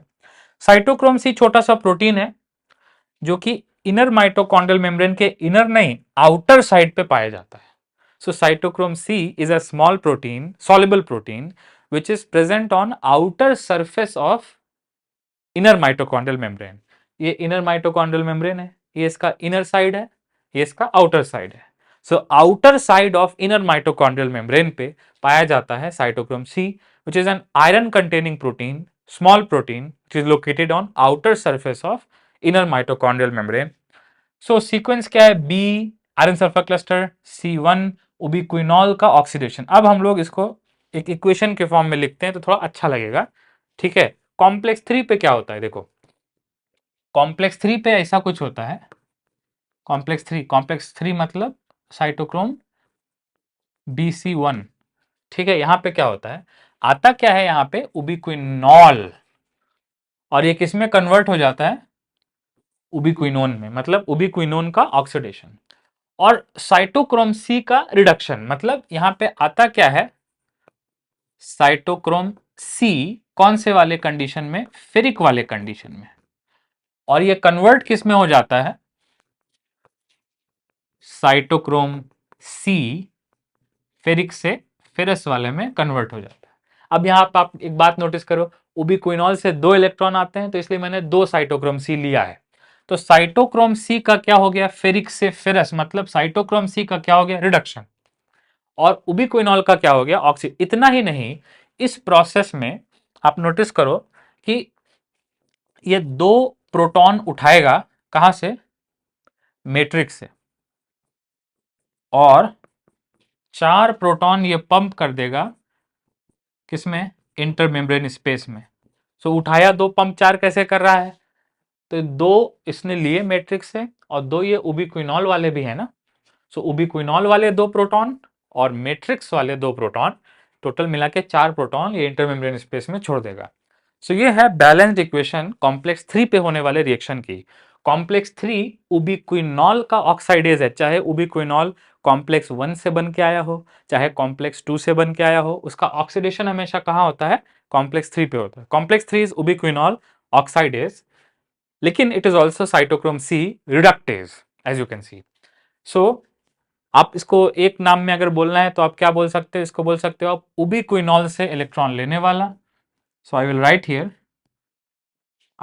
हियर उबिक्विनॉल से इलेक्ट्रॉन लेने वाला, और साइटोक्रोम C फेरिक को इलेक्ट्रॉन देने वाला। उबिक्विनॉल साइटोक्रोम C ऑक्साइडो रिडक्टेज, ऑक्साइडो रिडक्टेज। इसको सिर्फ अगर शॉर्ट में बोलना है तो ऐसे ही बोल सकते हो उबिक्विनॉल ऑक्साइडेज, ऐसे ही बोल सकते हो आप इसको साइटोक्रोम C रिडक्टेज। ये सब नाम इसके लिए एप्लीकेबल है। So there are many names of cyto complex 3 का कंस्टिट्यूएंट के बेसिस पे नाम क्या हो गया, साइटोक्रोम BC1। कॉम्प्लेक्स 3 का ऑक्सीडेशन के बेसिस पे नाम क्या हो गया, उबिक्विनॉल ऑक्साइडेज। रिडक्शन के बेसिस पे नाम क्या हो गया, साइटोक्रोम C रिडक्टेज, क्योंकि उबिक्विनॉल का ऑक्सीडेशन कर रहा है और साइटोक्रोम C का रिडक्शन कर रहा है। साइटोक्रोम C के बारे में एक बात जरूर याद रखना कि cytochrome C is a small, it is small soluble iron containing, ferric है ना इसके अंदर, so it is iron containing protein, ये कॉम्प्लेक्स नहीं है बेटा, ये सिंपल सा छोटा सा प्रोटीन है। ये सब तो बड़े बड़े, दीज आर जायंट कॉम्प्लेक्सेस, लेकिन ये छोटा सा प्रोटीन है। ठीक है, कहां पाया जाता है? लोकेटेड ऑन, याद रखो ये इनर माइटोकॉन्ड्रियल मेम्ब्रेन का इनर साइड है, ये इसका आउटर साइड है। So located on outer side of inner mitochondrial membrane. ठीक है, सो ये बात भी हो गई, खत्म हो गई। ठीक है, नेक्स्ट अब हम लोग आ जाते हैं फाइनली कॉम्प्लेक्स 4 के ऊपर। सो अभी तक क्या हो चुका है? अभी तक ये हो चुका है कि NADH से इलेक्ट्रॉन आया, वो भी उबिक्विनॉल में गया। सक्सिनेट से इलेक्ट्रॉन आया, वो भी उबिक्विनॉल में गया। अल्टीमेटली उबिक्विनॉल भी ऑक्सीडाइज होकर इलेक्ट्रॉन किस में आ गया? साइटोक्रोम सी में आ गया। अब साइटोक्रोम सी से इलेक्ट्रॉन किस में जाएगा? कॉम्प्लेक्स 4 में। तो फाइनल कॉम्प्लेक्स जो इलेक्ट्रॉन ट्रांसपोर्ट सिस्टम का है वो है कॉम्प्लेक्स 4। कॉम्प्लेक्स 4 में जब साइटोक्रोम सी आएगा तो फेरिक नहीं, फेरस वाला आएगा। फेरिक वाला तो रिड्यूस होकर फेरस बना, और फेरस वाला अब ऑक्सीडाइज होगा। सो कॉम्प्लेक्स 4 जो है, इसका कंस्टिट्यूएंट आप देखो कौन है? इसका कंस्टिट्यूएंट है साइटोक्रोम ए और साइटोक्रोम A3। सो कंस्टिट्यूएंट्स के बेसिस पे इसका नाम क्या है? Complex 4 is also called cytochrome A3। और इसका साइटोक्रोम सी के ऑक्सीडेशन करने वाली की वजह से इसका नाम क्या है? Cytochrome C oxidase. मतलब साइटोक्रोम सी से इलेक्ट्रॉन कौन लेगा? साइटोक्रोम सी को फेरस से फेरिक कौन बनाएगा? Fe2 plus say excuse me Fe3 plus कौन बनाएगा? कॉम्प्लेक्स 4। सो याद रखो, साइटोक्रोम सी फेरिक से फेरस कहां बनता है? रिडक्शन कहां होता है साइटोक्रोम सी का? कॉम्प्लेक्स 3 पे, BC1 पे। और कॉम्प्लेक्स 4 पे साइटोक्रोम सी फेरस से फेरिक बनता है। मतलब oxidation of cytochrome C occurs at complex 4, which is also called cytochrome C oxidase for its function, and it is also called cytochrome AA3 because of its constituents, which are cytochrome A and cytochrome A3। ठीक है, अब इसमें एक बात और है, इसमें दो कॉपर साइट होती हैं, कॉपर ए साइट और कॉपर बी साइट। नोटिस करना कि कॉपर ए साइट पहले है, उसके बाद साइटोक्रोम ए है, उसके बाद साइटोक्रोम A3 है, और उसके बाद फाइनली कॉपर बी साइट है। तो सीक्वेंस इंपॉर्टेंट है, इसके अंदर भी सीक्वेंस इंपॉर्टेंट है। एंड FAD है, उसके बाद FES है। कॉम्प्लेक्स 1 में भी सीक्वेंस इंपॉर्टेंट है, FMN है, फिर FES है, और तब जाके उबिक्विनोन आता है। ठीक है, सो ये इस तरह का सीक्वेंस है। अब फाइनली इलेक्ट्रॉन अभी तक तो जा रहा है, अब इलेक्ट्रॉन अल्टीमेटली किसके पास जाएगा? ऑक्सीजन के पास जाएगा, ऑक्सीजन के पास। So electron acceptor final electron acceptor कौन है? ऑक्सीजन। ऑक्सीजन इलेक्ट्रॉन लेकर के ऑक्साइड बना लेगा, और ऑक्साइड जो है वो प्रोटॉन के साथ कंबाइन करके वाटर बना लेगा।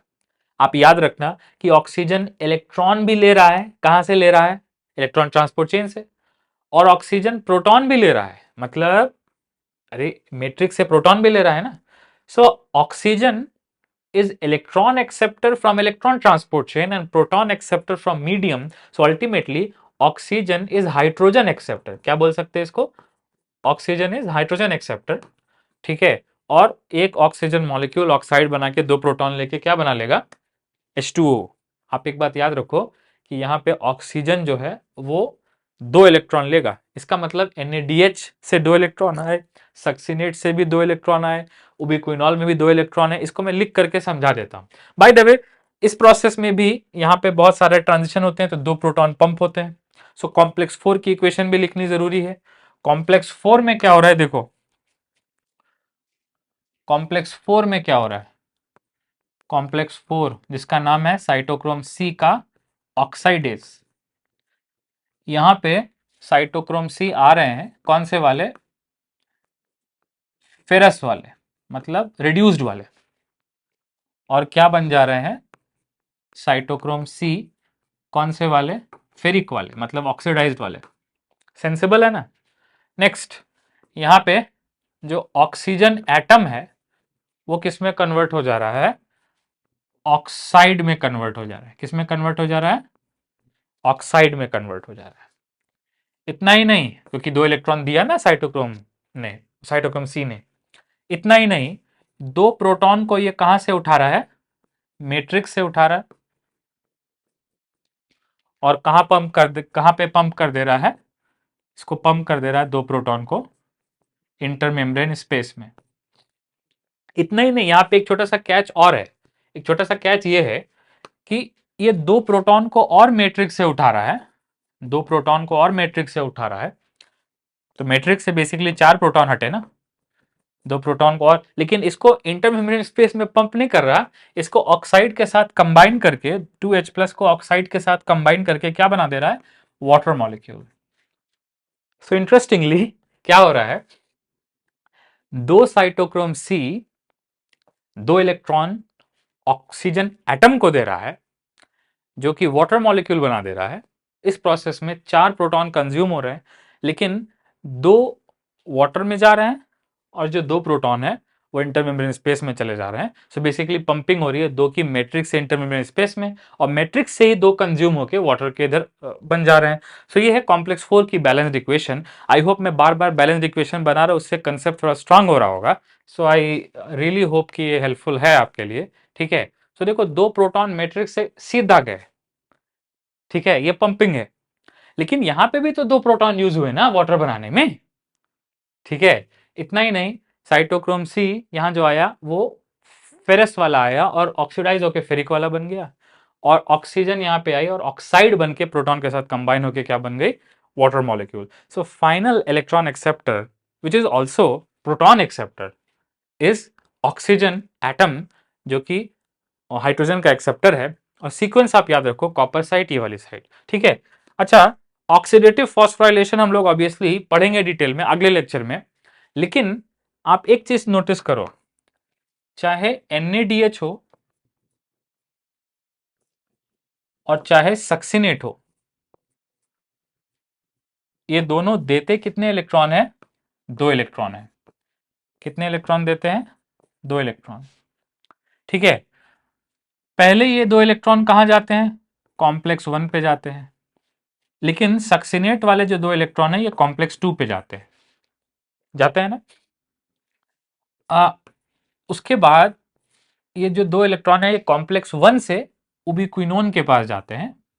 ये जो कॉम्प्लेक्स 2 से भी इलेक्ट्रॉन किसके पास जाते हैं, उबिक्विनोन के पास जाते हैं। सो उबिक्विनोन किस में कन्वर्ट हो जाता है, उबिक्विनॉल में कन्वर्ट हो जाता है।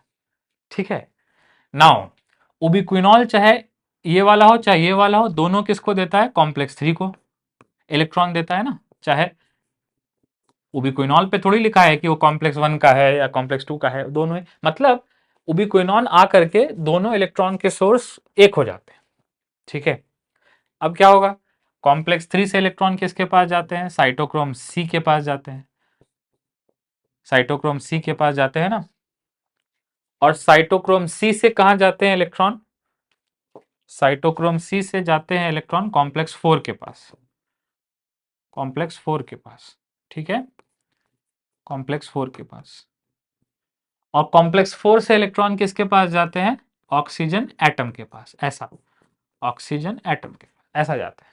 ठीक है, so look, source of electron is either NADH और succinate. Bye the way, succinate को बहुत लोग ऐसे बोल सकते हैं रिड्यूस्ड फॉर्म में FADH2 भी लिख के बोल सकते हैं, कोई बात नहीं, चाहे आप सक्सिनेट बोलो, सक्सिनेट से FADH2 ही बनता है, तो चाहे आप FADH2 बोलो, they are basically the same thing.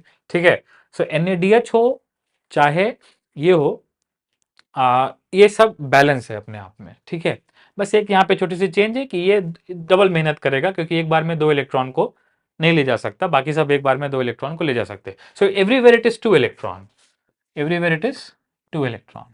ठीक है, ये सब दो इलेक्ट्रॉन के ऊपर बैलेंस है। ऑक्सीजन एटम भी दो इलेक्ट्रॉन के ऊपर बैलेंस, ये दो इलेक्ट्रॉन लेके क्या बना लेगा, वाटर बना लेगा, H2O।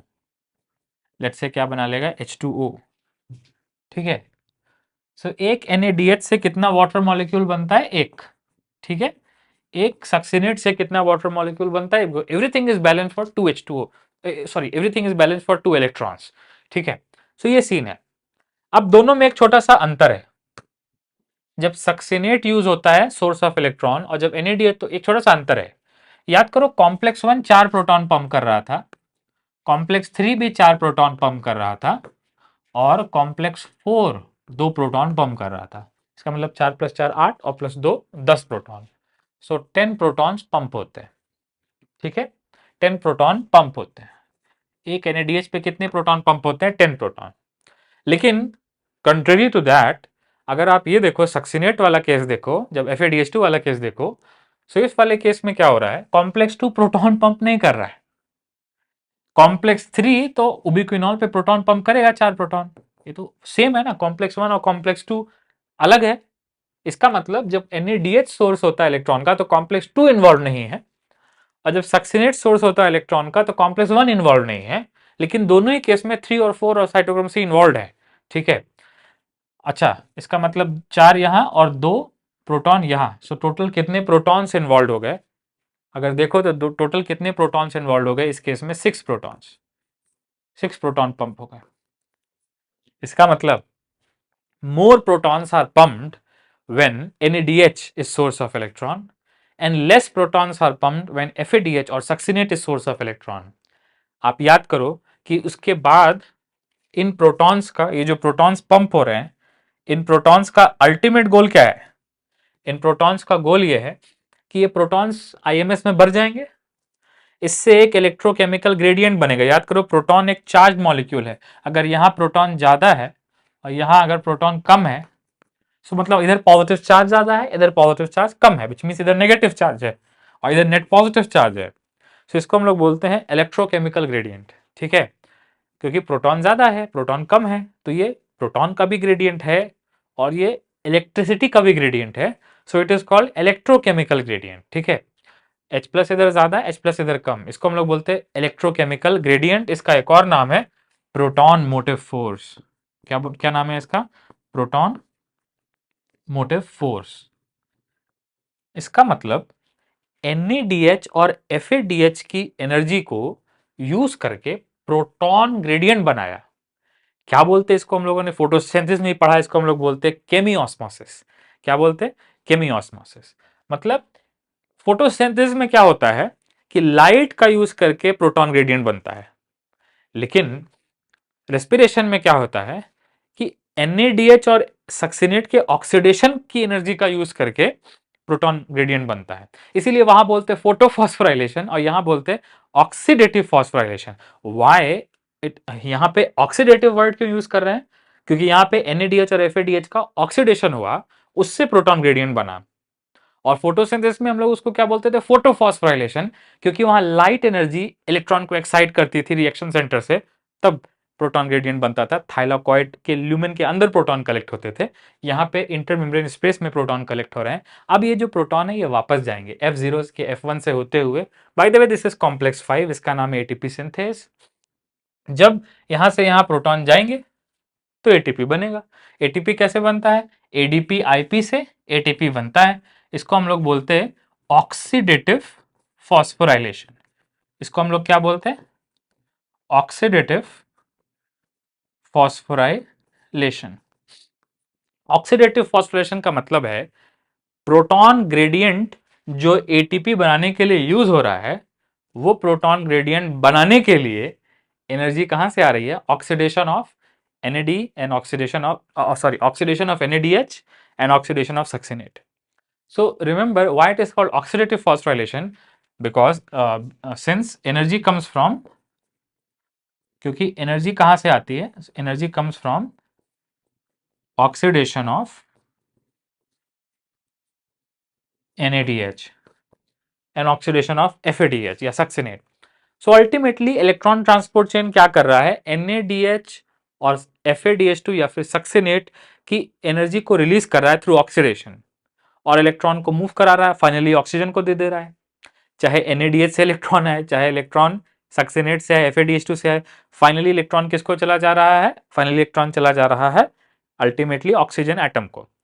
सो चाहे NADH से इलेक्ट्रॉन आए, चाहे सक्सिनेट से इलेक्ट्रॉन आए, अल्टीमेटली इलेक्ट्रॉन की एनर्जी को यूज करके प्रोटॉन पंप होंगे, और प्रोटॉन जब वापस आएगा, मतलब इंटरमेम्ब्रेन स्पेस से वापस ल्यूमेन में आएगा, इधर आएगा मैट्रिक्स में आएगा, सो उस एनर्जी का यूज करके ADP IP से ATP बनेगा। ठीक है, अब यहाँ पे एक छोटा सा एक डिस्कशन बाकी है जो मैं अगले लेक्चर में बताऊंगा, हालांकि ये लेक्चर काफी लंबा हो गया, but I think it was important lecture.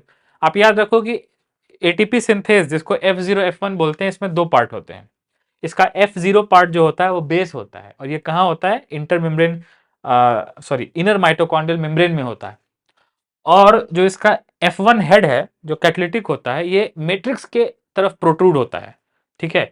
So F1 protrude outside, मतलब inner side onto matrix side, ठीक है। मेम्ब्रेन के आउटसाइड, मेम्ब्रेन का आउटसाइड तो ये भी है, मेम्ब्रेन का आउटसाइड ये भी। तो लेकिन याद रखो कि बेसिकली मैट्रिक्स की तरफ F1 जो होता है वो प्रोट्रूड होता है। और यहाँ पे एक छोटी सी डिस्पैरिटी है जिसको हम लोग अगले लेक्चर में और अच्छे से समझेंगे। डिस्पैरिटी ये है कि 2 प्रोटॉन फिगर में बनाया है और 4 प्रोटॉन का नंबर यहां दिया है कि जब 4 प्रोटॉन पास होते हैं तो एक एटीपी बनता है, ठीक है। So we will not go into this discussion कि कितने प्रोटॉन पास होते हैं। देखो फिगर में सिर्फ प्रोटॉन जाते हुए बताया है, लेकिन डिटेल में लिखा कहां है? डिटेल में तो यहां लिखा है ना कि as 4 proton passes through F0 from the intermembrane space to matrix down the electrochemical gradient, a molecule of ATP is synthesized, ठीक है। सो अगर सवाल आता है कि कितने प्रोटॉन पास होने चाहिए एक एटीपी बनाने के लिए, सो प्लीज चूज 4 प्रोटॉन्स पर ATP, that will save your marks, क्योंकि यहां से ही आंसर देना है। अब क्या है कि this is a dynamic system, this is less understood system. कितने प्रोटॉन एक्चुअली जाते हैं does not matter, that will be quite philosophical. तो वहां जाने से अच्छा है कि जस्ट एनसीईआरटी में जो लिखा है वो मान के हट जाए। लिखा क्या है कि एक एटीपी बनाने के लिए 4 प्रोटॉन पास होने जरूरी है, ठीक है।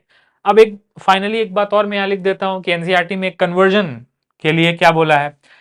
एनसीईआरटी ने बोला है कि एक एनएडीएच से जितने प्रोटॉन पंप हो रहे, 10 पंप हो रहे, वट एवर पंप हो रहे, जाने दो, इसको हम लोग इक्विवेलेंट के फॉर्म में कितना मानेंगे? 3 एटीपी का इक्विवेलेंट, ठीक है। और नंबर क्लोज भी है, एक एनएडीएच से 10 प्रोटॉन पंप हो रहे हैं और 10 प्रोटॉन से लगभग लगभग 3 एटीपी बन जाता है, ठीक है। सो 1 NADH is equivalent of 3 ATP. अगर 12 होते तो एग्जैक्टली 3 एटीपी बनता। लेकिन let us not get into that discussion, क्योंकि वो बहुत रिग्रेस डिस्कशन, उसमें जाने की जरूरत नहीं है। आप बस ऐसा मान लो, अगर सवाल ये आता है कि कितने प्रोटॉन जाने पे एक एटीपी बनता है, आंसर क्या देना है? 4 प्रोटॉन, ठीक है। जिम्मेदारी से बोल रहा हूं, 4 प्रोटॉन जाने से एक एटीपी बनता है। पैराग्राफ में लिखा है न्यू एनसीईआरटी में, न्यू एनसीईआरटी को फॉलो करो आप, तभी मार्क्स मिलेंगे। नेक्स्ट, कन्वर्जन अगर पूछे कि कन्वर्जन क्या है, 1 एनएडीएच से 3 एटीपी बन सकते हैं और 1 FADH2 से, या फिर ऐसे बोलो 1 सक्सिनेट से और 1 सक्सिनेट से कितने एटीपी बन सकते हैं? 2 एटीपी बन सकते हैं, ठीक है। 2 एटीपी इक्विवेलेंट, ठीक है। याद रखना ये कन्वर्जन टेबल, मतलब अगर कोई पूछे कि 3 एनएडीएच से कितने एटीपी बन सकते हैं, सो एक एनएडीएच से 3 बन रहा है, 3 से 9 बनेंगे। 2 FADH, एक से 2 एटीपी बन रहा है तो 2 FADH2 से 4 एटीपी बनेगा। 5 सक्सेनेट से कितना एटीपी बन सकता है? एक सक्सेनेट से 2 एटीपी बन रहा है तो 5 सक्सेनेट से 10 एटीपी बन जाएगा ना। सो जस्ट रिमेंबर, एक बार आखिरी बार, इलेक्ट्रॉन ट्रांसपोर्ट चेन माइटोकॉन्ड्रिया के इनर मेम्ब्रेन पे पाया जाने वाला मल्टी प्रोटीन कॉम्प्लेक्सेस का नेटवर्क है, जिसमें 4 कॉम्प्लेक्सेस आते हैं। वो 4 कॉम्प्लेक्सेस में इलेक्ट्रॉन अलोंग द मेम्ब्रेन जाता है, 2 सोर्सेस से आता है। कॉम्प्लेक्स 1 पे जब आता है तो एनएडीएच से आता है, एनएडीएच क्रेब्स साइकिल से आता है। और कॉम्प्लेक्स 2 पे जब आता है तो सक्सिनेट वाला आता है, FADH2 भी बोल सकते हो। दोनों ही इलेक्ट्रॉन जाके उबिक्विनॉल में मर्ज हो जाते हैं, क्योंकि कॉम्प्लेक्स 1 कॉम्प्लेक्स 2 दोनों उबिक्विनॉल बनाते हैं। फिर उबिक्विनॉल से होते होते अल्टीमेटली कॉम्प्लेक्स जो 4 है वो इलेक्ट्रॉन ऑक्सीजन को दे देता है। तो final electron acceptor is oxygen. Electron moves along the membrane from NADH and succinate to oxygen along the membrane, and proton moves across the membrane from matrix to intermembrane space. अब intermembrane space में proton collect होगा, pH उसका कम होगा, proton बढ़ेगा। अब proton का जो positive charge भी बढ़ेगा, ऐसा बोल सकते हो। There is more positive charge on the outer side of the intermembrane of the inner mitochondrial membrane than on the inner side of the inner mitochondrial membrane, ऐसा भी बोल सकते हो आप। जब प्रोटॉन वापस जाएंगे इंटरमेम्ब्रेन स्पेस से मैट्रिक्स में, उस केस में 4 प्रोटॉन जाने पे एक एटीपी बनेगा। अगर कन्वर्जन पूछे तो आंसर क्या करना है? 3 ATP equivalents per NADH and 2 ATP equivalents per FADH2 or succinate, whichever you like. Thank you so much for watching this long lecture. I hope this was conceptually helpful. I'll see you in the next video.